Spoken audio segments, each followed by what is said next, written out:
क्योंकि फिर आपको झटके लगने लग जाएंगे। संत दुखाए मैं दुखी, मेरा आपा भी दुख होए। परमात्मा कहते हैं मेरे कबीर कहे मेरे भक्त को दुख ना दियो कोई, मेरा भक्त दुखाए मैं दुखी, मेरा आपा भी दुख होई। तो हम आज उसी स्थिति में आ चुके हैं। हम बुराई करते आगा पीछा नहीं देखते, हम उसके पाप की तरफ कभी नहीं देखते, इसका परिणाम नहीं देखते। इस तत्व ज्ञान से हमें परिणाम नजर आएगा, स्पष्ट नजर आएगा, हम दूर हो जाएंगे। अब जैसे हमें पता चला है कि ये क्यों हम दुखी हुए, हमारे ऊपर ये कहर क्यों टूटे, किसी के कोड लग रहा है, किसी की कैंसर होगी, कोई अंधा हो गया, किसी का हाथ कट गया, किसी का बेटा मर गया, किसी को बहुत ज़्यादा ज़बरदस्त हानि होगी, वित्तीय हानि होगी, किसी की भैंस मर गई, किसी के बिजनेस में घाटा हो गया। तो फिर आपके तत्व ज्ञान से पता चलेगा कि मेरे ही पाप कर्मों का, दुष्कर्मों का परिणाम है ये।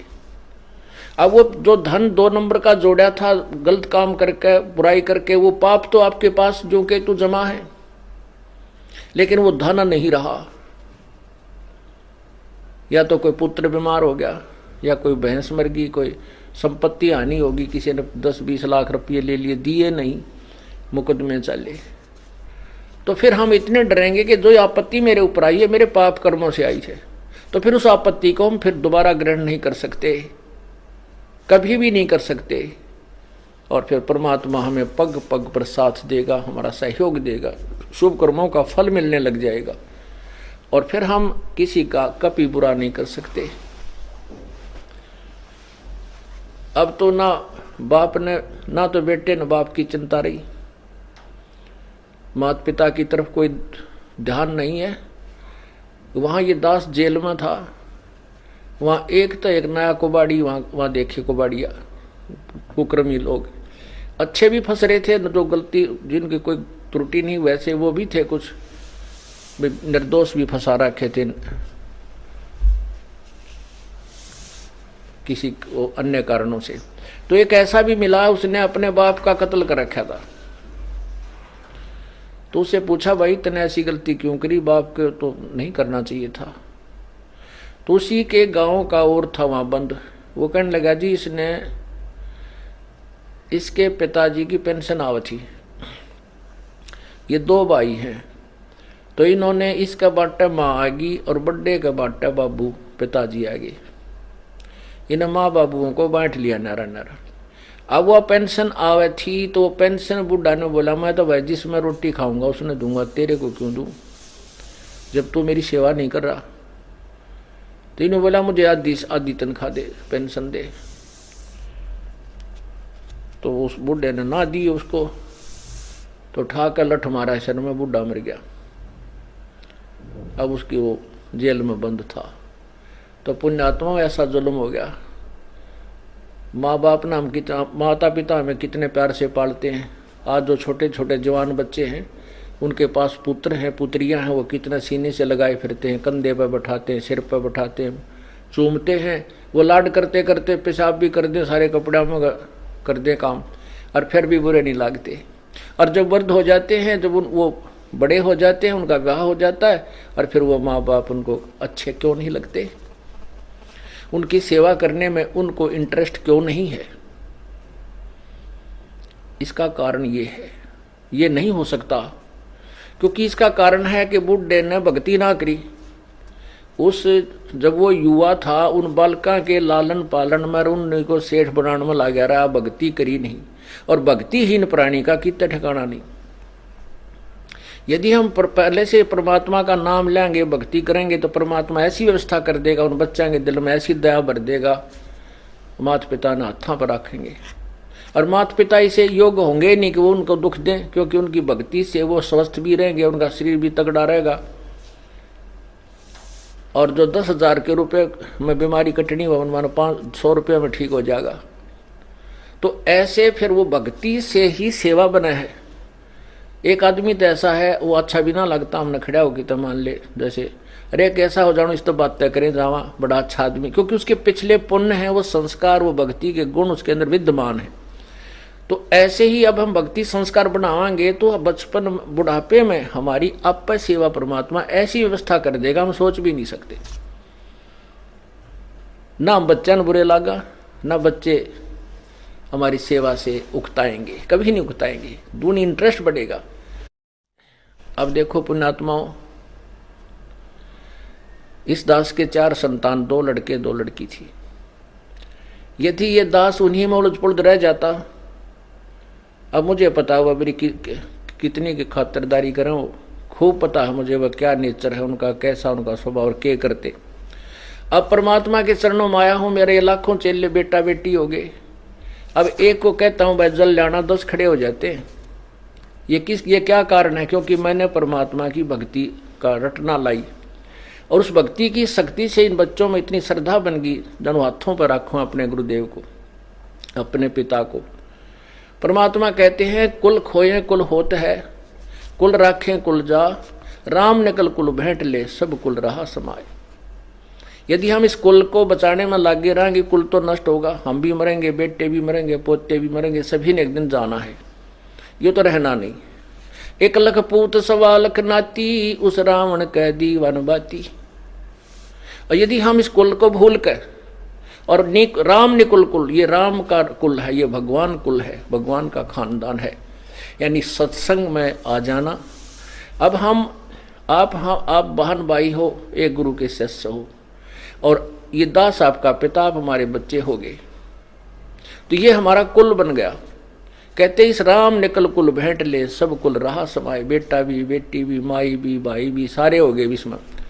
तो ऐसे हमारे फिर आगे चल के आने वाले समय में इतनी जो ना सेवा आपकी बनेगी, क्योंकि आपके बच्चे भी भक्ति करेंगे, वो भी भगवान से डरेंगे, आपको इतना भी दुख देना नहीं चाहेंगे कदे मुझे पाप ना लाग जाए, माँ की आत्मा दुखा दी जाए तो, कदे पिता की आत्मा ना दुख जा, क्योंकि फिर आपको झटके लगने लग जाएंगे। संत दुखाए मैं दुखी, मेरा आपा भी दुख होए।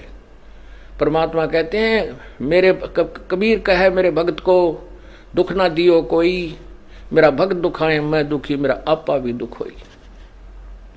तो इस तरह फिर हमें झटके लगने लग जाएंगे। परमात्मा सतर्क करेगा, गलती मत करवाई। हमें जैसे हम मान लिया हमने किसी को दुख दिया, फिर हमारे को कोई हानि हुई तो विचार करेंगे लेट कर, आगे वो गलती नहीं करेंगे। तो ऐसे समाज भी सुधरेगा और ये अपराध भी समाप्त हो जाएंगे। तो इसी रास्ते से हम मानवता का उत्थान कर सकते हैं और कोई तरीका नहीं है। आप देख रहे हो अब 57 साल का तो ये दास हो लिया, 58 में हम चल रहे हैं, और 10 वर्ष का समझन लग गया था ये MLA MP के ऊपर बने हैं, मंत्री मुख्यमंत्री कैसे बनते हैं। आप देखते हो बहुत बढ़िया छांट छूट का कोई मंत्री कोई पार्टी चुनती है जनता, और 5 साल में फ्यूज हो लेते हैं। वह 5 साल में उन्हें रिजेक्ट कर देती है कि ना ये करने के नहीं, फिर नए तैयार करते हैं, शायद ये कुछ ठीक पाएंगे, 5 साल में उन्हें रिजेक्ट कर देते कि ना ये भी कोई ना ठीक। क्योंकि जब तक हम राम नाम से डरने वाले अपने नेता नहीं चुनेंगे तब तक कोई भी सुधार नहीं हो सकता। और ये इस मार्ग से ही वो पुण्यात्मा उभरेंगी। ऐसे ही ज्ञान से फिर वो भगवान से डरने वाले होंगे, परमात्मा का नौकर बनकर वो राज करेंगे, नहीं को राज को छुएगा नहीं। इतना भयंकर पाप है इस राज के अंदर। राजा लोग भगवान से डरने वाला हो, बिल्कुल भी गलत काम नहीं करते, तुरंत त्याग देना पड़े, उसने इस्तीफा देना पड़ जाए। ऐसे निर्भय होकर जब हम शासन करेंगे तो हम पाप से बचे रह सकते हैं, अन्यथा नहीं। और तभी हमारी प्रजा सुखी होगी, और प्रजा सुखी होगी भगवान के भक्ति से, इस पुण्य से, दान से, धर्म से, और इन्हीं के निमित्त परमात्मा की कृपा से प्रभु समय पर वर्षा करेगा, हर तरह की सुविधा देगा। अब ये सत्संग जो ये जो कार्यक्रम चल रहा है भक्ति का, ये शास्त्र अनुकूल है, और ये दास 2 वर्ष बंद रहेगा लगभग 21 महीने। तो कोई वर्षा विशेष नहीं की प्रभु ने। दास अभिमान नहीं करता, विधान बताऊं हूं भगवान का। और जब से ये पुनः शुरू हुए हैं, मैं इस दास ने कह दिया था जब जमानत होने से 1-2 महीने पहले भी, वहाँ आश्रम अपना बरवाला मिल गया है और पाठ प्रारंभ कर दो। तो उसके बाद ये दास 30 अप्रैल को आया था। उसके बाद पूरा जेठ, जून, जुलाई, अप्रैल, मई, जून, जुलाई परमात्मा ने इतनी प्यारी बारिश करी। कहते हैं ट्यूबलों के पानी भी 10-10, 20-20 फुट नीचे चले गए थे। हाहाकार मच गई थी। समाचार पत्रों में भी आने लगे थे कि भारत के अंदर केवल 7 दिन का अन्न है अगर अकाल गिर गया तो। अब परमात्मा ने, अब जैसे आपने गीता जी अध्याय नंबर 3 के मंत्र नंबर 10 से 15 में सुना है कि जो शास्त्र अनुसार जो यज्ञ की जाते हैं तो यज्ञ से ही वर्षा होती है। जैसे कहते हैं सभी प्राणी अन्न से उत्पन्न होते हैं, अन्न वर्षा से उत्पन्न होता है, वर्षा यज्ञ से होती है, यज्ञ शुभ कर्मों से होते हैं। और शुभ कर्म इस काल के लोक में आए तो हमने ये कर्म करने पड़ेंगे। ये काल ब्रह्म से हमारे को ये कर्म लगे। और ब्रह्म की उत्पत्ति हुई अक्षर पुरुष से, उस अविनाशी परमात्मा से। और वो अविनाशी परमात्मा ही सभी यज्ञों में प्रतिष्ठित है। उसी को इष्ट रूप में पूज्य मानकर जो धार्मिक अनुष्ठान किए जाते हैं उनका प्रतिफल सही मिलता है। जैसे जड़ को सींचने से फलों को, टहनियों को जो फल, टहनियों को फल लगते हैं, तो ऐसे विधि शास्त्र अनुकूल साधना से ही वो हमें लाभ होता है जो धार्मिक क्रियाओं से होता है। तो वो एक इस स्थान के अतिरिक्त कहीं भी धार्मिक क्रिया नहीं हो रही, शास्त्र अनुकूल नहीं है। कर रहे हैं बेचारे उद्देश्य, आपने कल गीता जी में सुना था कि कोई तो ऐसे साधना कर रहा है, कोई ऐसे कर रहा है, और वो सभी इसको मोक्ष मार्ग ही मानकर कर रहे हैं, लेकिन वो शास्त्र विरुद्ध होने से व्यर्थ है।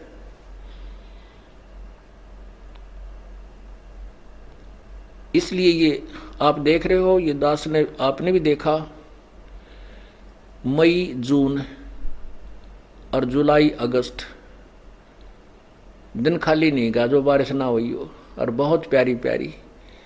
और 2 दिन होगी, 3 दिन रुक कर फिर बरस गया। परमात्मा ने इतनी अच्छी बारिश की और ना कहीं फ्लड आने दिया। एक बार फ्लड के आसार हो गए थे, फिर परमात्मा की कृपा होगी, वो भी दया कर दी अपने बच्चों पे। अब पुण्यात्माओं ये समस्या आती है कि भी देखो हम तो खरदान कर रहे हैं, लाभ तो सभी को हो रहा है, परमात्मा की सभी संतान है, ये आत्मा उसी प्रभु की है। अब जैसे किसान खेत में बीज बीजता है, फसल बीज रखी है, गेहूं बो दिया, और गेहूं में खरपतवार भी साथ होता है। अब उस पानी डाला जाता है, खाद डाला जाता है, वो एक एक पौधे को नहीं डालता किसान, वो पूरे ही एकड़ में डाल देता है। एकड़ में सिंचाई करता है, किले एकड़ों के एकड़ों में। तो उसमें क्या होता है कि वो साथ में खरपतवार भी उभरता है, वो भी बड़ा होगा, और वो बल्कि उस पौधे गेहूं से भी अच्छा हो जाता है। जैसे आपने देखा होगा गेहूं जैसा ही एक और पौधा होता है गेहूं की फसल में, उसको जई भी बोल देते हैं। तो वो पौधा बिल्कुल मिलता जुलते, उसके पत्ते सेम टू सेम। उसका कब पता लगता है ये खरपतवार है या गेहूं है? जब बाल आवे, जब उस पर फल परिपक्व होता है, उस पर बाली आती है, जब उसको पहचान होती है कि ये गेहूं है और ये खरपतवार है। उसकी बाली में उसके परिणाम मंत्र होता है। अब जैसे परमात्मा सब जगह वर्षा करता है अपने, क्योंकि वहाँ उसके बच्चे हैं, उसकी आत्माएं हैं। कोई नगर खाली नहीं, आज कोई गांव खाली नहीं, खासकर हिंदुस्तान में तो विशेषकर हरियाणा और पंजाब, राजस्थान, हिमाचल प्रदेश, महाराष्ट्र, आंध्र प्रदेश, बहुत इधर उधर सभी इसके बच्चे जो उपदेशी हो चुके हैं। तो ये परमात्मा, अब जैसे किसान जब देखता है कि गेहूं के अंदर, और वो जो खरपतवार होता है ना, वो गेहूं से भी बढ़िया स्वस्थ पौधा होता है, ऐसे काले पत्ते बहुत सुंदर हरे हरे, और उससे कुछ लंबा भी हो जाता है। और जब उसका फल आता है, जब किसान माथे माथ मारता है, यो खरपतवार है, उसने पकड़ कर चोटी में तो बाहर काट के फेंक देता है। अब उसको आगे चल के जब आज हम भक्ति कर रहे हैं और हमें भी परमात्मा सुविधा दे रहा है, वर्षा कर रहा है, किसान फल फूल रहे हैं, किसान फल फूल रहे हैं तो सारा समाज ही फल फूल रहा है, सभी को लाभ हो रहा है, फसल जो है ना हर तरह की हमें वस्तु उपलब्ध हो जाती है। अन्न ही नहीं मिलेगा तो फिर हम यहाँ कार कोठी कति अच्छी नहीं लगेंगी। ना ये हेलीकॉप्टर सुहावेंगे जब रोटी ये ना मिली है। सबसे पहले तो अन्न चाहिए इस प्राणी को, चाहे झोपड़ी में रहना पड़ जाए। तो इसी प्रकार जब आज दूसरे लोग भी इस वर्षा होने से जो नाम नहीं ले रहे उनके भी ठाठम ठाठ हो जाएंगे, वो तो है उनके पूर्व जन्म के, और उनके भी कोठीकार हो जाएंगे और भगत से भी ज्यादा वो फलते फूलते नजर आएंगे। लेकिन भगवान के दरबार में जो परिणाम, वो परमात्मा तो बाल देखेगा, वो परिणाम देखेगा, रिजल्ट देखेगा, वो भक्ति देखेगा। और वो जो खरपतवार हैं, यहाँ से वो बहुत अच्छे दिखे थे, तो उन प्राणियों को तो नरक में डाल देगा और आपको अलग रखेगा। जैसे किसान खरपतवार को अलग पटक देता है और गेहूं को भिन्न कर लेता है, ऐसा फिर आगे चलकर आपको इसका लाभ मिलेगा।